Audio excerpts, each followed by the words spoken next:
Hey Busy, what's up? It's the Culture Detective here, investigating your favorite movies, TV shows, and animes, and today I'm going to be talking about the movies, TV shows, and animes I watched in the last couple of weeks or so. And yes, July for some reason has been a very busy month, but also a very unbusy month for me. After I came back to Hong Kong, I pretty much did nothing but sleep, eat, and watch movies, but for some reason I still keep getting busy because I just have so many dinners to attend and so many people to meet, which made and work as well, working for my mom's company, which made watching movies a bit more difficult. So I originally planned to watch way more movies, way more TV shows than this, but I ended up doing my extreme best to watch as much as possible. First off, I finally finished watching Haikyuu Season 1. Please watch my review. Even though I went in with low expectations, I came out of it pretty satisfied. It's a very tedious and tiring series because it's essentially non-stop volleyball for 25 episodes, but the volleyball games themselves are a lot of fun and very clever with its tactics, hand signs, and special attacks. I also love the friendship and the camaraderie between the characters. They're very entertaining to watch. 7 out of 10. Then, instead of watching a movie that I've never seen, I watched Yi by Edward Yang again for the third time. I rewatched this film for my video essay.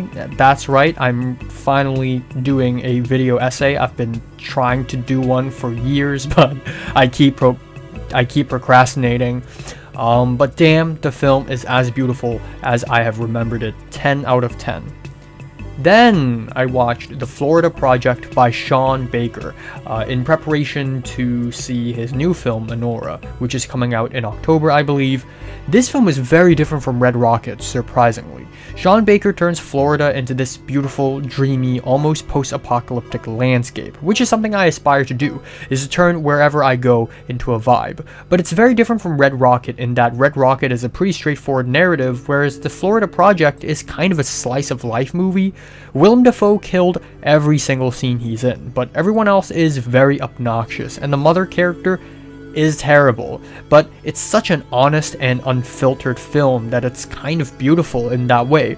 Sean Baker has an eye of sympathy and appreciation even in the dirtiest lows. Sometimes I can't even tell if it's scripted or not because it's borderline documentary sometimes. And the ending is beautiful, conceptually at least. 8 out of 10. Then I saw Crippled Avengers by Chong Che. This is my first Chong Che film, and holy shit, the film slapped so freaking hard. This is a no BS, straightforward, action-packed, and when I mean action-packed, I mean very action-packed Hong Kong action film. Act 1 is insanely fast-paced and so straightforward, it's almost comical, but it's also very violent for a 70s kung fu film. The director actually explores the cycle of violence really well, where the bullied becomes the bully. This film is also surprisingly progressive when it comes to disability representation. That said though, there are too many villains and sub-villains. It gets a little tedious at times, but the choreography is amazing. 9 out of 10. Then, I forced my entire family to watch Uncle Boomy Who Can Recall His Past Lives by Api Chapongwida Satakul. And yeah, given how artsy and slow the film is, nobody enjoyed it. But my mom kinda liked it, and my mom laughed when the monkey ghost showed up, so there's that. Still a great film, still a 9 out of 10. Actually, better than I had remembered, better than I had initially watched it. It's a strong 9 this time. Then I watched Hour of the Wolf on the same day by Ingmar Bergman.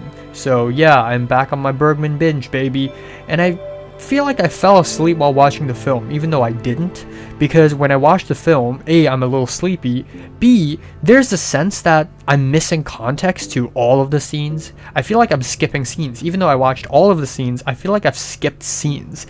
I just don't understand the movie at all completely 100%. It's like a fever dream, but not in a cool, mystifying way. I expected a straightforward horror, but turns out this is like a sequel to Persona, and it's like a spiral into insanity, and basically nothing makes sense. Conceptually, it's something I love, but when I saw it, it didn't wow me or anything. Maybe it's because I was a little fatigued from watching too many movies, but it is still a very interesting film, and I need to rewatch it to make a better conclusion. Right now, it's a 7 out of 10, unfortunately. Yikes. Then I watched Solaris by Andrei Tarkovsky. I know, crazy film, And this is a hypnotic, mysterious, slow film, nearly 3 hours long, just like Stalker, but maybe a bit less mysterious than Stalker. The second half gets much more dialogue heavy and less mystifying. That said, there are a lot of beautiful shots. The levitation scenes, the use of light and texture and colors, the score is actually great, and the ending is heartbreaking. This film says a lot about overcoming the past and the conscience and the soul, and it's a genuinely fantastic film and a great response to 2001: A Space Odyssey. 9 out of 10.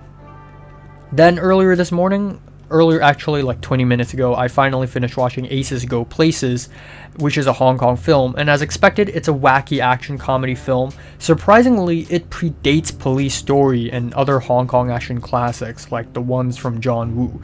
This film has great stunts, a snappy, messy sense of humor, and plot-wise, it's a total mess.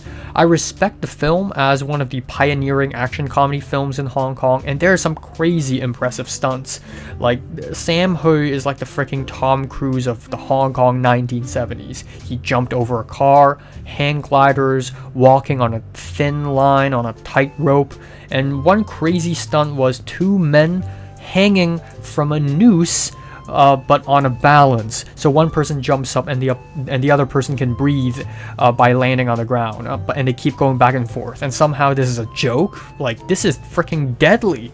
And as expected, there are some misogynist moments in the film, but hey, it's 1980s Hong Kong. I mean, what do you expect?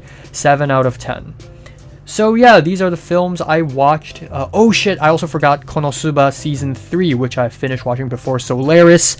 I think it's pretty funny. It's not my cup of tea, but I do really like seeing the voice actors' chemistry. I think all the voice actors did a fantastic job, and there's a lot of energy there, and I really appreciated it. So yeah, these are the films, TV shows, and animes I watched in the last couple of weeks or so. I plan to watch way more than that, trust me. I plan to watch The Sword of Doom, Priscilla, Written on the Wind by Douglas Sirk, Birth by Jonathan Glazer, Gangs of New York by Martin Scorsese, Initial D, The Piano by Jane Campion, but I couldn't watch any of that, so I'm pushing all of that till August. That's unfortunate. Also, I'm watching Look Back in August, so I'm really excited about that. So, have you seen these movies, TV shows, and animes? Comments below, let me know, subscribe if you want more, and thanks for watching.